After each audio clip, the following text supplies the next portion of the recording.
अस्सलाम वालेकुम। आज हम बना रहे हैं बतख स्टीम रोस्ट। ये बहुत ही मजे की डिश है। इसको बनाने के लिए हमें जो चीजें चाहिए, काली मिर्च ली है 1 टेबल स्पून, हल्दी ली है 1 टीस्पून, दही आधी प्याली, नमक 1/2 टीस्पून, मसाला 1/2 टीस्पून, अजवाइन है 1/2 टीस्पून। इन सबको अब मिक्स करेंगे। सब मसालों को हमने दही में मिक्स कर लिया है और अब बतख को हम ये मसाला लगा लेंगे। इनको हमने पहले ही कट लगा लिए हुए हैं और सब कट में अच्छी तरह से मसाला लगा देंगे। उसके बाद हम इसको स्टीम करेंगे।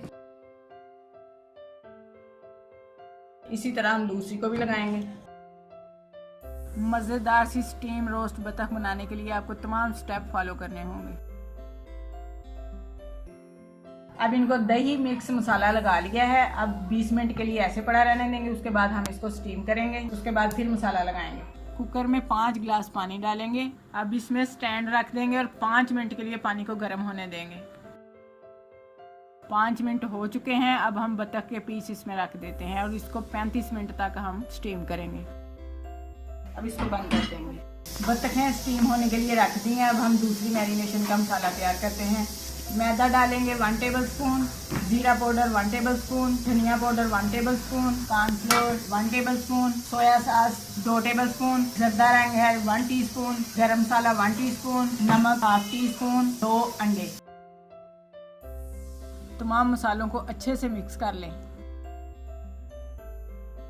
मसाला हमारा तैयार हो चुका है। चलिए बतख को निकालते हैं।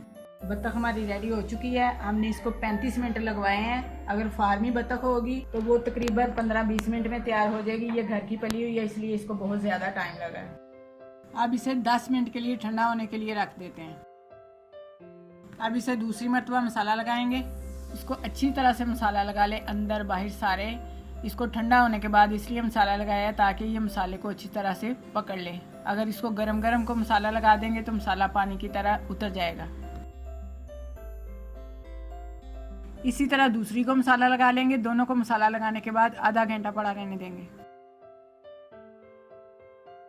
इसको मैरिनेट किए हुए आधा घंटा हो चुका है। घी हमारा गर्म है। इसको हल्की आग पर 1 मिनट के लिए अच्छे से पका लें, दोनों साइडें बदल बदल कर।